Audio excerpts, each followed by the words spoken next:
Сайн байцгаана эрхэм хүнд үзэгчдээ. Та бүхнийг шинэ гэрээ номоор хамтдаа айлцгаая. Библийн цуврал хичээлд урьж байна. Өнгөрсөн удаагийн дугаараараа бид шинэ гэрээнд дэх захидлуудыг үзэж эхэлсэн байгаа. Шинэ гэрээнд дэх 27 номын 21 ном нь захидлууд байдаг.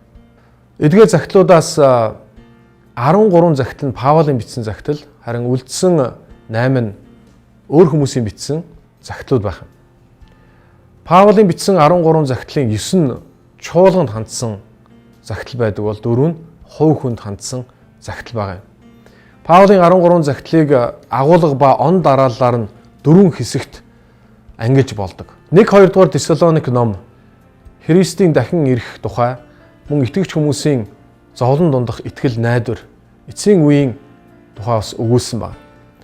Дараагийн хэсэг нь Галаат ном 1-2 дугаар Коринт, Ром. Эдгээр номууд бол авралын тухай, Христийн тухай, мөн загалмай буюу бидний итгэлийн тухай өгүүлсэн байна. Үүний дараа Колосай, Филемон, Эфес, Филиппо ном Христийн мөн чанарыг илэрхийлсэн бол 1-2 дугаар Тимот ном, Тит ном бол чуулганы тухай, ялангуяа удирдагч нар ба үйлчлэлийн тухай өгүүлсэн байх юм аа. Ингээд бид өнөөдрийнхөө дугаараараа 1-р Коринт номыг хамтдаа үзцгээе. Коринт номын гол сэдэв бол чуулганы асуудал ба шийдэл. Энэхүү номыг утгыг бүгд нь илэрхийлж болох түлхүүр ишлэл бол 1-р Коринтын 1-р бүлгийн 8-р ишлэл юм. Тэр та нарыг бидний эзэн Есүс Христийн өдөрт гим зэмгүй болохоор эцэст нь хүртэл баталнаа гэсэн. 1-р Коринт ном бичигдсэн түүхэн нөхцөл байдлыг авч үзцгээе. Эртний Грекийн Коринт хот. Манай эртний өмнөх 146 онд Ромчууд Коринтыг эзлээд энэ хотыг бүрмөсөн устгасан байдаг. Үүнээс хойш 44 онд Ромын Жулиус Сезар энэхүү хотын маш чухал стратегийн хот болохыг мэдээд дахин сэргээж босгон байгуулсан байна. Коринт хот бол тухайн үед маш баян чинээлэг, стратегийн хувьд усан гарцтай хот байсан. Энэ хот бол маш их олон хуурамч шүтэнүүд, бас гаж буруу урсгалаар дүүрэн, гэм нүглээр дүүрэн тийм хот байсан байна. Тухайн үед Коринт хотод 600 гаруй мянган хүн амьдардаг байсан бөгөөд энэ хүмүүсийн дийлэнх хувь нь боолууд байдаг байсан байна. Тэгэхээр Коринт хот бол Паулын үед олон талаараа маш их хөгжсөн том хот байсан байна. Үлс номын 18 дугаар бүлэг дээр үзэх юм бол Афиныг орхиж Паул Коринтод ирдэг. Энэ үед Ромос Прискила Акула гэгч Христ итгэгч гэр бүл түүнтэй нэгдсэн. Мөн Силас Тимот хоёр бол Македоноос ирсэн байна. Ингээд энэ нь Паул маш урам зориг болсон. Энэхүү Паул Коринтын синагогт евдээчүүдэд сайн мэдээг маш урамтайгаар тунхаглаж эхэлсэн байна. Харин евдээчүүд түүний тунхагласан сайн мэдээг бол хүлээж аваагүй, түүнийг бол маш ихээр эсэргүүцсэн. Ингээд Паул хэсэг хугацаанд чимээгүй байсан. Харин үзэгдлээр дамжуулан эзэн Паулд ингэж хэлсэн байна. Паул өргөжлүүлэн зоригтойгоор яар. Учир нь энэ хотод миний сонгосон хүмүүс олон байгаа гэж.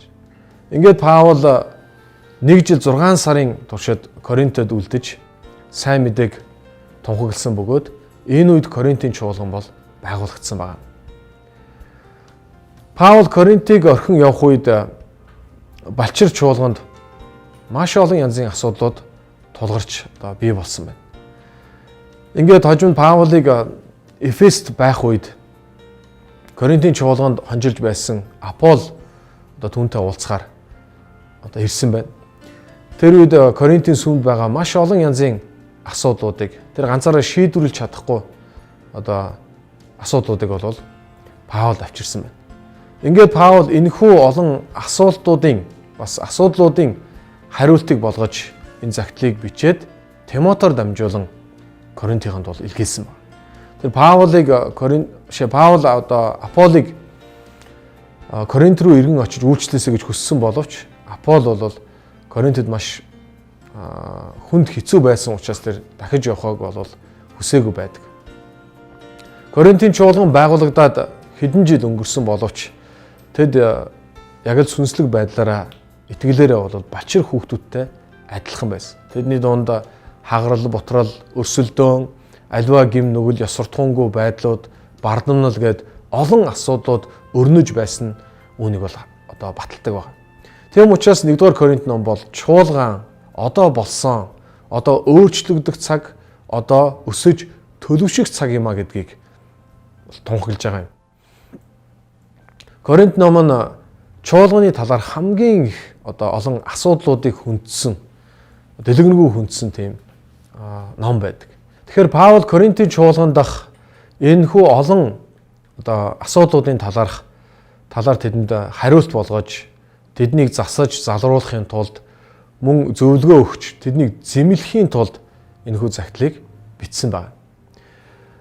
1-р Коринтын загтлын 5 онцлог шинж байдаг. Үүний нэг нь бол яахан аргагүй. Одоо шинэ гэрээнд хамгийн их асуудал бэрхшээлдэр болол төвлөрсөн тийм загтал бөгөөд энэ дотор чуулганы асуудлаас одоо гарах олон янзын одоо арга замуудыг бас маш дэлгэрэнгүй одоо бидэнд бичиж үлдээсэн байна. Тэгээ өнөөдөр ч гэсэн одоо дэлхийн чуулгануудад одоо энэхүү номын одоо гол агуулга бол бас хэрэгжих одоо боломжтой байгаа гэсэн. Тэгвэл Коринт ном бол яг өнөөгийн чуулганы одоо асуудлуудад хариулсан гайхамшигтай хариулт ба шийдэл болж чадж байгаа гэсэн. Тэгэхээр чуулган бол одоо хизээч төгс биш юм. Учир нь чуулганд одоо гим нүгэлтнүүд л одоо цугладаг газар байна. Тэм учраас асуудал байхгүй чуулган гэж бол хаанч байхгүй. Зарим хүмүүсийн хувьд энэ чуулган надад таалагдаж байна, энэ таалагдахгүй нь гэж ярьдаг. Тэгэхээр бид өөртөө тааруулж, бусдыг өөрчлөх гэж, чуулганыг бас өөрчлөх гэж, тэр битгийл цаашлал бид эзний хүртэл өөрчлөх гэж одоо оролддог. Гэтэ үнэндээ бол бид эзний таалалд өөрсдөө өөрчлөгдөхийн тулд одоо цуглаанд явдаг байна. Тэгэхээр тэр төгс агуу одоо эзэн хүртэл хүн бүхэнд бол таалагддаг. Нартай сайхан өдөр гарахад зарим хүмүүс нь ийм сайхан өдрийг өгсөн эзэн танд баярлаа гэж хэлэхэд нөгөө хэсэг нь ямар муухай халуун өдөр вэ гэж одоо бас тэр өдрийг харааж байх жишээтэй. Тэгэхээр Коринт ном бол төлөвшөлт гэдэг энэ зүйлийг бол одоо маш гайхалтайгаар бидэнд өгүүлж байгаа. Тэр хүний одоо амьдралд өсвөр нас гэж байдаг, шилжилтийн нас гэж бид ярьдаг тийм. Тэгэхээр энэ шилжилтийн насанд бол хүнд маш олон асуудлууд, бэрхшээлүүд бий болдог. Гэхдээ хүн бол энэ насыг бол тойрч өнгөрөхгүй, дайрч одоо өнгөрдөг тийм ээ. Энэ олон асуудлуудын дунд хүн ухаарч, амьдралд суралцаж, бас өөрчлөгдөж, хөгжиж эхэлдэг. Тэгвэл 20 нас хүрч байгаа Монгол чуулганд Коринт ном бол маш чухал төлөвшөлтийн гарын авлага бас болж чадна гэсэн үг юм. Сахилгажуулалт, сургалт, дасгалжуулалт гэдэг зүйл бол бидний итгэлийн амьдралд маш их хэрэгтэй байдаг. Нэг удаа би Европ руу нисч явсан. Тэгээд онгоцонд миний хажууд Испанид амьдардаг нэгэн одоо Монгол эгч маань сууж исэн. Би тэр хүнээс одоо Испанид христийн чуулган байдгүй, та чуулганд явдгуу гэж асуусан. Тэгээ энэ нэмэгтээ мэдээж Европ бол одоо христийн улс шүү дээ. Би ч гэсэн бас цуглаанд явдгаа гэж хэлсэн. Тэгээд энэ нэмэгтээ харин Европын цуглаан, Монголын цуглаан хоёр бол их ялгаатай юм аа. Монгол цуглаанд яваад үзсэн чинь одоо Монгол цуглааны хувьд гэх юм бол маш их ингээд одоо магадгүй ингээд зааж дэндүү мод хүний амьдралд ингээд оролцоод байгаа юм шиг. Харин Европын чуулганы хувьд гэх юм бол одоо хүмүүсийг зүгээр л одоо чөлөөт ингээд орхичдаг. Тэгээд өөрөөр хэлэх юм бол хүмүүс сүмд явмаар байгаа бол одоо сүмд ирдэг. Тэгээд яг өөрийнхөө таавар тийм ээ одоо сүмд ингэж явж идэг. Зарим хүмүүсийн хувьд бол зүгээр шашинлаг байдлаар нэг одоо Крисмас баяраар ч юм уу эсвэл одоо амьсны баяраар тийм ээ одоо цуглаанд явдаг. Тэгэхээр яг Европын цуглаан уламжлал болсон тэгээд эндүү магадгүй шашинцсан Европын чуулган болон залуу Монгол чуулганы хоорондох бол ялгаа бол үнэхээр энэ дээр байдаг. Тэгээ Европод олон хүмүүс өөрсдөө Христ итгэгч нар гэж ярьдаг. Гэхдээ энэ итгэгч нарыг ихэвчлэн CEO одоо итгэгч нар гэж нэрлэдэг. Энэ нь юу гэсэн үг гэхээр одоо C гэдэг нь Christmas гэсэн үг, одоо E гэдэг нь болохоор Easter, O гэдэг нь болохоор Only гэсэн үг тийм үү. Өөрөөр хэлэх юм бол жилд 2хан удаа Крисмас баяраар, амилсан баяраар цуглаан явдаг одоо итгэгч нар гэсэн илэрхийлэл байгаа юм. Тэгэхээр зарим хүмүүсийн хувьд яг ингээд цуглаанд явхаар одоо маш олон ингэх ёстой, ингэх ёсгүй гэдэг дүрм журмуудыг бол одоо ярьдаг учраас цуглаанд явах нь таалагддаг байдаг. Гэхдээ яг үнэндээ энэ зүйл бол бидний итгэлийн амьдралд бол хэрэгтэй. Итгэгч хүний амьдрал, сүнслэг ариун амьдралд бол энэ ёс журам, христчин ёс суртахуун гэдэг зүйл бол зайлшгүй хэрэгтэй зүйл байна.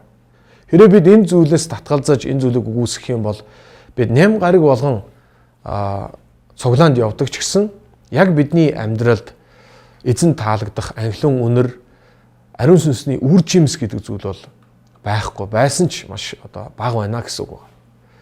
Яагаад гэвэл тухайн итгэгчийн хувьд бол хамгийн одоо чухал зүйл болох үндсэндээ одоо анхаарлаа хандуулж чадахгүй байна гэсэн. Тэгээ Еврей номын 12 дугаар бүлэг дээр маш гайхалтай үг байдаг. Хүү минь эзний сахилгажуулалтыг хөнгөн үзэж болохгүй. Тэр чамайг зэмлэх үед сэтгэлээр бүү уна. Учир нь эзэн хайрладаг хүнээ сахилгажуулдаг юм аа. Тэр хүлээн авдаг хүү болгоно ташуурдаг. Та нарын төвчдөгч нь сахилга баттай болохын төлөө юм. Эзэн хөвгүүдтэй харьцдаг шигээ та нартай тийхүү харьцдаг. Учир нь эцэг нь сахилгажуулдаггүй хүү хаана байх вүлээ? Хэрэв бүгдээрээ хүлээсэн сахилга та нарт байхгүй бол та нар хөвгүүд нь бус бутаж хүүхдүүд нь юм аа. Биднийг сахилгажуулдаг махан биеийн эцгүүд бидэнд байсан. Бид тэднийг хүндэлдэг байсан бол тех тусмаа бид сүнснүүдийн эцэгт захирагдан амьдрах нь үлэмж дээр босов.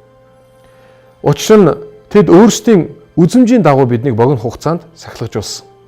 Харин тэр биднийг сайн сайхны төлөө аж. Тэгснээр бид түүний ариун байдлыг хуалцах юм аа.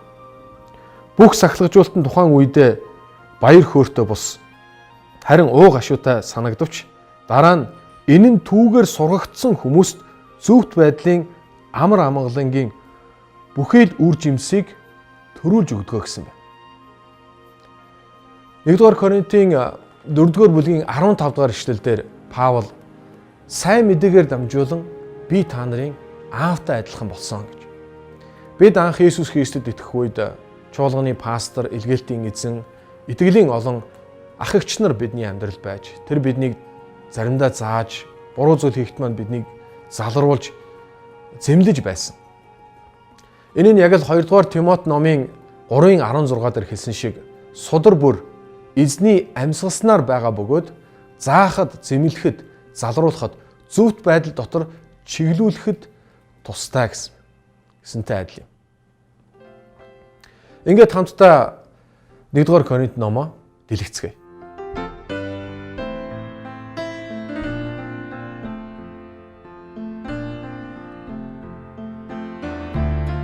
Коринт номын эхний хэсэгт Паул өөрийн сонссон одоо чуулган дахь асуудлуудын талаар хэлэлцэж эхэлсэн байна. Энд чуулган дахь хагарал ба хуваагдсан тухай мөн чуулган дахь ёс суртахууны асуудлуудыг энд хүндсэн байна. Эхлээд 1-р бүлгийн 18-р ишлээс харах юм бол Паул сайн мэдээ грекийн хөрсөнд хэрхэн бууж байгаа тухай ийхүү төрсөлсөн байна. Загалмаан үг нь мөнхөсдийн хувьд мунхаг явдал боловч аврагдаж байгаа бидний хувьд эзний хүч юм. Евдээчүүд нь тэмдгийг хүсдэг. Харин грекүүд нь мэрэгэн ухааныг хайдаг. Гэвч бид цовдлогдсон Христийг тунхагладаг. Энэ нь евдээчүүдэд бүдрүүлэх саад, харин үндэстнүүдэд мунхаг мэт байдаг. Харин дуудагдсан хүмүүст евдээ грекчүүдийн хэн хэнд нь Христ бол эзний хүч хийгээд эзний мэрэгэн ухаан юмаа гэж хэлсэн. Паул 3-р бүлэгдэр Коринтын чуулганыг балчир хүүхдүүд гэж хэлсэн. Та нар бол итгэлийн хувьд балчир хүүхдүүд байна. Яагаад гэвэл та нарын зарим нь би Паулынх, би Аполлих гэж хэлдэг. Тэгвэл Апол гэж хин юм бэ? Паул гэж хин юм бэ? Паул хэлэхдээ би тарьсан. Харин Апол усалсан. Харин эзэн бол ургуулсан юм аа. Тиймээс таригч, услагч бол юу ч биш. Харин эзэн ургуулдаг. Бид бол эзэнтэй хамтран зүтгэгч нар юм. Харин та нар буюу чуулган.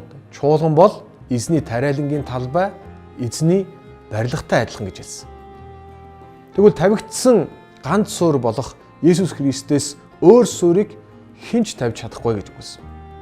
Хэрэв хэн нэгэн хүн энэхүү суурин дээр алт, мөнгө, эрдэнэсийн чулуу, мод сүрлээр барилга барвал ажил болгоно нь илэрхий болгодно. Учир нь мөнөөх өдөр ирэх үед галаар шалгагдах бөгөөд хэн нэгний ажлын чанар нь тэр үед танигдах болно гэж хэлсэн. Ингээд эцэст нь Паул та нар бол Христийнх юм аа. Харин Христ бол ертөнцийн эзнийх юм аа гэж айхалтайгаар дүгнж хэлсэн ба. Коринт номын гол сэдэв бол сүнсний өсөлт ба төдөлшөлт гэдэг тухай бид сая ярьсан тийм. Хэрэв бид Иохны анх дугаар захидлын 2 дугаар бүлгийг үзэх юм бол Христ итгэгчдийн төлөвшөлтийг хүний насаар бол яг зүүрлэн өгүүлсэн байдаг. Яг нялх хүүхэд гэж байдаг шиг, балчир хүүхэд гэж байдаг шиг Христ итгэгчдийн хувьд бол яг итгэлээрээ тийм нялх балчир үе гэж байгаа.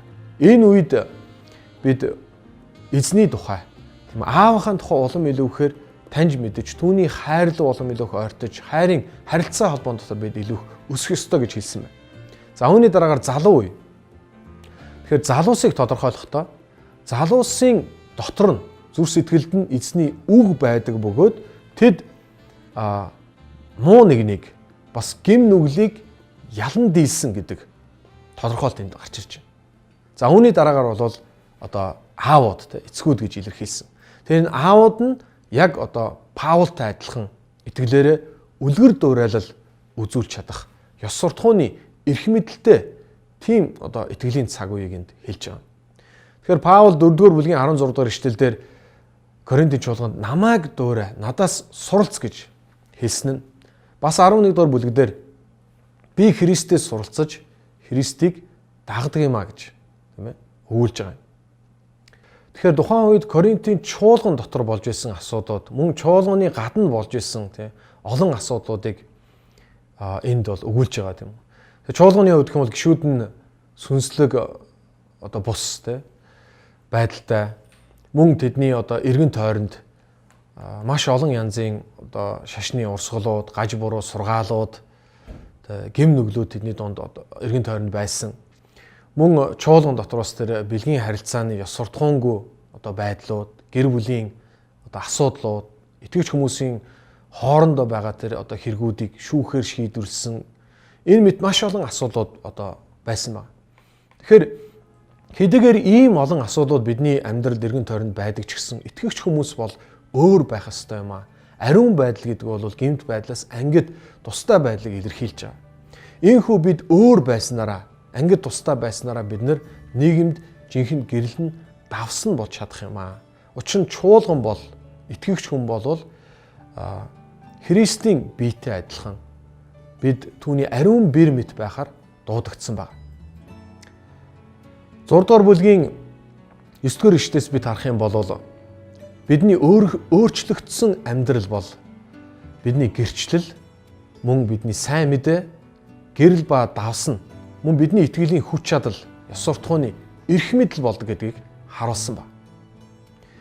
Эсвэл та нар зөвхт бус хүмүүс нь эзний хаанчдыг өвлөж авч чадахгүй гэдгийг мэддэггүй юм уу? Бүүм эхлэгдэхтэн садар самуун явдалд нуудаж шүтээнүүдийг шүтдэг хүмүүс, завхаарагчид, янхан ирчүүд, ижил хүүснүүдтэй нөхцөгчд, хулгайч нар, шунхаардаг хүмүүс, архитагч нар, хэрүүлж хүмүүс, дээрэмчид эзний хаанчлыг өвлөхөө гэж хэлсэн. Та нарын зарим нь тийм байсан. Гэвч эзэн Есүс Христийн нэрээр өөрчлөгдсөн, угаагдсан, ариусгагдсан, зөвтгөгдсөн юм аа. Тиймээс жаахан хөрөнгөл зуурсан гурилыг бүхэлд нь эсгэгдгийг та нар мэднэ. Та нарыг эсгэгдээгүй юм шиг шин зуурсан гурил байхын тулд хуучин хөрөнгийг бүрмөссөн цэвэрлээ гэж хэлсэн. Коринт номын 10-р бүлэгдэр Паул хуучин гэрээнд дэх Израильчуудын түүхийг нэлээд дэлгэрэнгүй дурдсан байдаг. Ялангуяа Мөсегээр удирдуулсан Израильчууд цөлд 40 жил явах үедээ гим нүгэл үлдэж эзний үгэнд дуулуургүй явсан тэд гим нүглээсээ болж өгсөн тухай одоо түүхэн сургамжийг сануулга болгож тэдэнд үлдээсэн байдаг. Александрийн тухай нэг юм яриа байдаг тийм.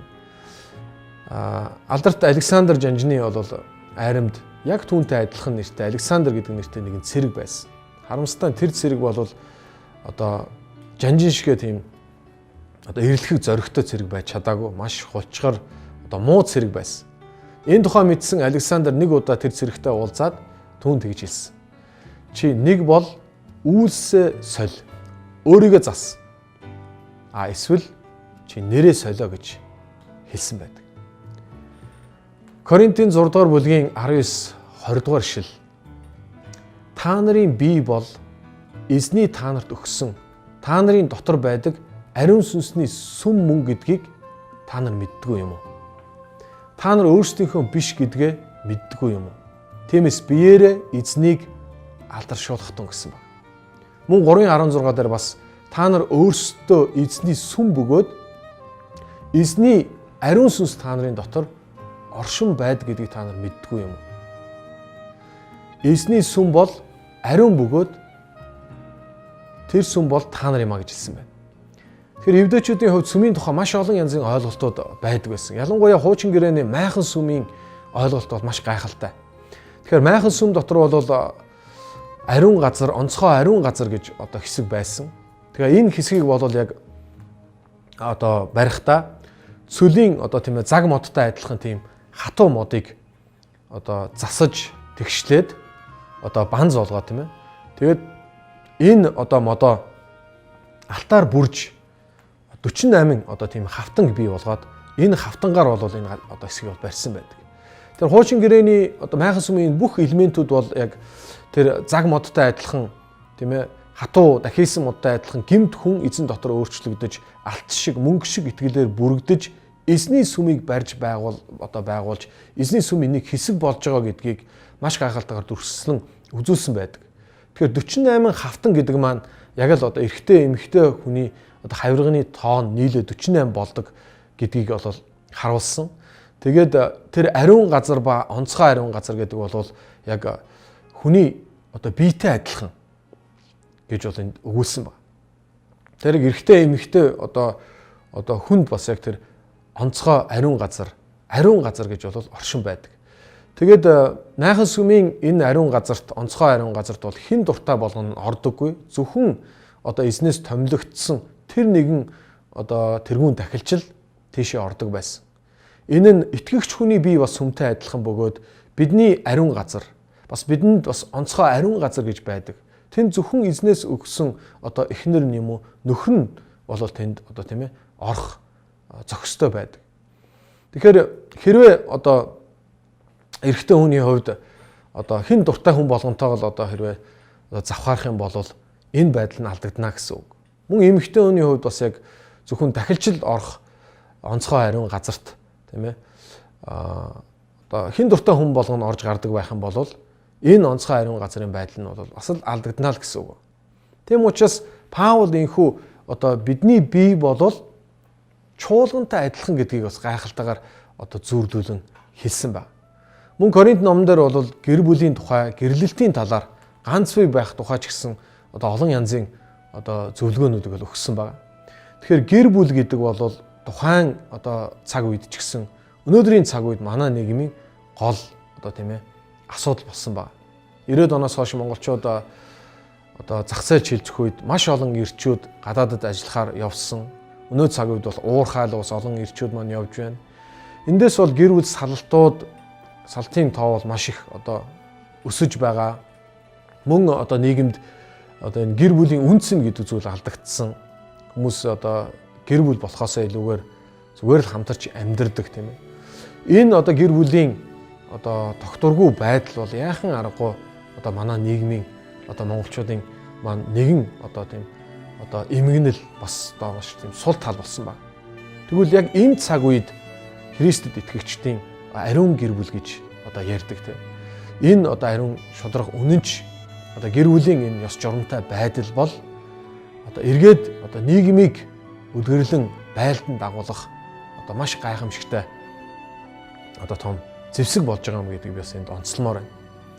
Платоны шатан онол гэж байдаг. Энэ шатан онол бол яг эхнэр нөхөр хоёр бол шатны хоёр хэсэгтэй адилхан тэдний хайр, итгэл үнэмшлийн салшгүй бат бөх харилцаа холбоогоор дамжуулан хүүхдүүд тэр шатаар дээшээ одоо тийм ээ эзэн рүү тэмүүлэн өсдөг юм а гэж илэрхийлсэн баг. Тэгэхээр Христэд итгэгч ёс журамтай үлгэр дуурайлал болсон итгэлийн сайн аав үр хүүхдүүдээ эзэн дотор зөв хүмүүжүүлж өсгөдөг ээж бол яахын аргагүй манай нийгмийн одоо итгэл найдвар нь болж байгаа. Англичуудад тийм үг байдаг.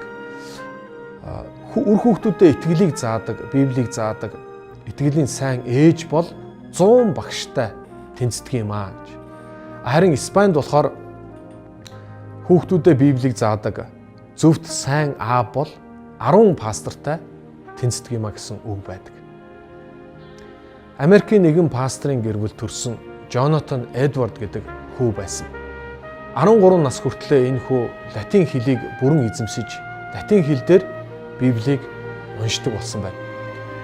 Ингээд 18 настайдаа тэр Ялийн их сургуульд элсэн орж, сургуулаа улмаар амжилттай төгсөөд 20 настайдаа тэр багш болсон.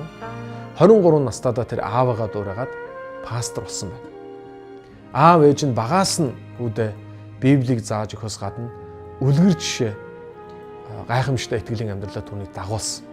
Мэдээж Эдвардын амьдрал бол шолоонд ардан байгаагүй. Тэрний хувьд шилжилтийн насан дээр яг л Коринтын чуулган шиг олон асуудлаас болж итгэлээсээ урууж эзнээс холдон явж байсан боловч тэр дахиад эзэн дээр эргэж ирж амьдрал нь тэгэхээр гайхамшигтайгаар босгон байгуулагдсан тийм одоо түүх байдаг. Джонатан Эдвардын хувьд өдөр бүхэн залбирч Библийг уншдаг гайхамшигтай итгэлийн тийм зуршил түүнд байсан. Тэгэхээр бидний амьдралд олон янзын зуршлууд байдаг, сайн муу зуршлууд.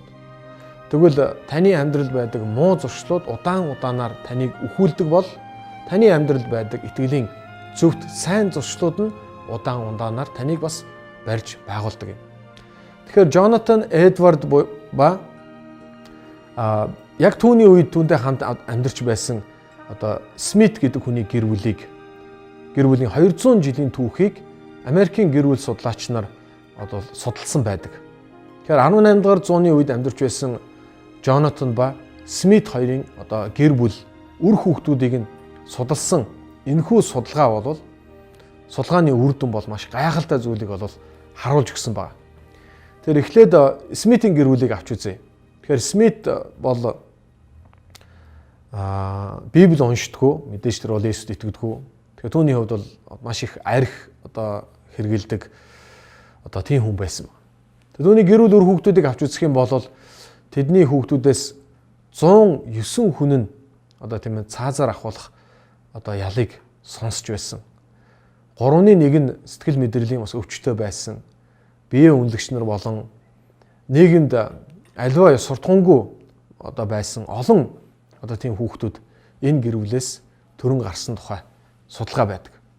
Гэтэл нөгөө талд нь Джонатан Эдвардын гэр бүлийг судлаж үзэх үед тэдний удмаас Америкийн нэгдсэн улсын дэд ерөнхийлөгч 1, мужийн захирагч 3, их сургуулийн одоо захирал 13, өмгөөлөгч 149, шүүгч 48, пастор хүн 116, тэргүүн болон дэд сайд 82, алдартай бизнесмэнүүд 75, эмч 68, багш 66 гээд олон одоо нийгэмд үлгэр жишээ ийм хүмүүс бол төрсөн байдаг. Тэгэхээр монголчууд ярьдаг ихэн болонгортой бол одоо адган болонгортой гэж. Тэгэхээр нийгэм дотор яг энэ Христэд итгэгч зөвхт одоо гэр бүлээр дамжуулан үнэхээр төлөвшсөн одоо сайн иргэн хүн одоо тийм ээ төрөн гардаг тухай одоо энэ жишээ биднэрт тод харуулж байна гэсэн үг. Ингээд цаашаа үргэлжлүүлэн бид Коринт намайг харах юм бол нийтийн одоо магтаал хүндэтгэлтэй холбоотой олон асуудлуудыг бол энд бичсэн байна. Тэгэхээр 1-р Коринтын одоо энэ загтал дотор Паул ариун сүнсний бэлэг авьяасын тухай маш их одоо дэлгэрэнгүй одоо урт бичсэн байна. Тэгээ чуулган бол яг энэ ариун сүнсний бэлэг авьяасыг авсан одоо олон одоо итгэгчид буюу олон хүмүүсээр одоо бүрдсэн байгаа нь яг л хүний биеийн эрхтэнтэй адилхан. Хүний биеинд одоо янз бүрийн үүрэг ороолыг гүйцэтгэдэг олон янзын эрхтнүүд байдаг. Энэ эрхтэн болгон одоо маш нарийн одоо нэгдэж нэгэн биеийг бол цогц биеийг бол бүрдүүлдэг. Энэ бол яг чуулгантай адилхан юм аа гэж одоо Паул илэрхийлсэн байна. Тэгээд хүн болгонд өгөгдсөн энэ сүнслэг бэлэг авьяасууд чадварууд гэдэг бол чуулганыг босгон байгуулах, бие биенийгээ итгэж хүмүүс бол босгон байгуулахын тулд өгөгдсөн бөгөөд энэ нь аливаа одоо өрсөлдөөн, сайрхал, маргаан дотор биш. Зөвхөн хайраар дамжуулан одоо илэрхийлэгдэж гарч ирэх ёстой юм а гэдгийг бол Паул одоо онцгойлон энд зааж өгсөн байдаг.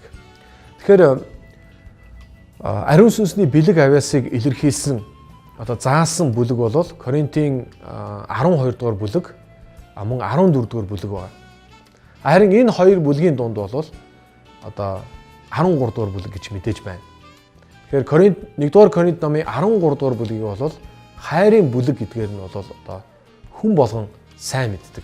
Ялангуяа Христ итгэгчдийн одоо хурмын ёслолын үед энэ 13 дугаар бүлгийн 1-8 дугаар ишлэгийг бол их уншдаг байгаа. Ингээ бүгдээрээ 13 дугаар бүлгийн 1-8 дугаар ишлэгийг уншицгаая. Хэрв би хүмүүсийн болон Тэнгэр элч нарын хэлээр ярьсан ч надад хайр байхгүй бол би нүрэглэх харанга, хангинах цан болох байсан. Хэрв би иш үзүүлэх чадвартай мөн бүх нууцуд болон бүх мэдлэгийг мэддэг байгаад уулыг нүүлгэх бүрэн итгэлтэй байлаач надад хайр байхгүй бол би юу ч биш. Хэрв би өөрийн бүхий л өмч хөрөнгөө тараан өгч өөрийн биеийг шатаахаар тушаасан ч надад хайр байхгүй бол энэ надад ямар ч ашиггүй юм. Хайр бол төвчээртэй, энэрэнгүй юм. Хайр атаархдаггүй, бардам зан гаргадаггүй, ихрэхдэггүй, зохисгүй авиралдаггүй, өөрийнхийг эрдэггүй, ууралдаггүй, муутай тооцоо хийдэггүй. Зөвхт бус байдалд баярлдаггүй. Харин үнэнд баярладаг. Бүгдийг далдалдаг. Бүгдэд итгэдэг. Бүгдэд найддаг. Бүгдийг тэсвэрлэдэг. Хайр хизээч дуустдаггүй. Харин иш үзүүлж байгаа бол тэдгээр нь үгүй болно. Хэрв олон янзын хэлүүд байгаа бол тэд болох болно. Хэрв мэдлэг байгаа бол энэч үгүй болно. 1-р Коринт 13-ийн 1-8. Тэгэхээр 13 дугаар бүлэг дээр өгүүлж байгаа энэ хайрын ишлүүд бол зүгээр нэг хормон зориулсан хайр дурлалын ишл байгаас илүүгээр чуулган дах сүнслэг бэлэг авьяасыг бид хайрын дагуу хэрхэн одоо ашиглах тухайд одоо өгүүлсэн байгаа юм аа. 1-р Коринт 8-ийн 1-р ишлэлдэр мэдлэг бол бардан байдаг, харин хайр бол босгон байгуулдаг гэж хэлсэн байна. Паул хүний биеийн эрхтний төгс холбоосоор дамжуулан чуулганы гайхалтайгаар илэрхийлсэн нь бид бусад эрхтнүүдтэйгээ маш нарийн холбогдохоос гадна бид биетэйгээ тэргүүнтэйгээ одоо холбогдож одоо амьд байж бас тэргүүнлөг өсдөг тухай маш гайхалтайгаар бол илэрхийлсэн байгаа юм аа. Ингээд 1-р Коринт номын төгсгөлийн хэсэгдэр Паул амьлалтын тухай гайхамшигтай үгүүдийг илэрхийлсэн нь Есүс Христ үхлээс амьдсан бөгөөд тэр 11 дагалдагч болон 500 гаруй хүмүүст зэрэг үзэгдсэн. Тэгээд эцэст нь би Есүс Христтэй бас уулзсан тухайга тэр бол гэрчилсэн байна. Тэгээд Паул хэрвээ Есүс Христ амьлаагүй байсан бол бидний итгэл, бидний тунхаглал хоосон байх байсан юм аа. Тэгэхээр мөнхийн эзэн бол хүчтэй бурхан биш, харин тэр бол амьдын бурхан юм аа гэсэн. Ингээд Коринт номын дээрх амьдлалтын тухай гайхамшигтай ишлэлээр өнөөдрийнхөө нэвтрүүлгийг төгсгөе. Энэхүү муудах нь үл муудахыг өмсөж, энэ үхлийн биеийн үхшгүйг өмсөх үед үхэл ялалтад залгидна гэж бичигдсэн нь биелэгдэнэ. Үхлээ чиний ялалт хаана байна вэ? Үхлээ чиний хатхуур хаана байна вэ? Үхлийн хатхуур нь нүглийн хүч нь хууль юм. Харин бидний эзэн Есүс Христ бидэнд ялалтыг өгдөг. түүн талархал нь байх болтугай. Ингээд өнөөдрийнхөө дугаараар бид 1-р Коринт номыг үзэж дууслаа. Харин дараагийн дугаарт бид үргэлжлүүлэн 2-р Коринт номыг үзэх болно. Их эзэн Есүс та бүхнийг ивэх болтугай. Түр баяртай үзэгчдээ.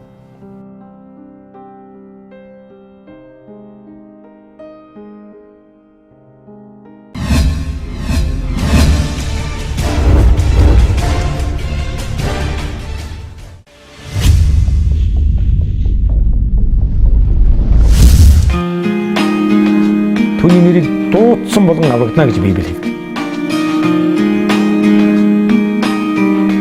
Энд хамтаа байгаа үзэгчдэд баярлалаа. Хэсэг хугацааны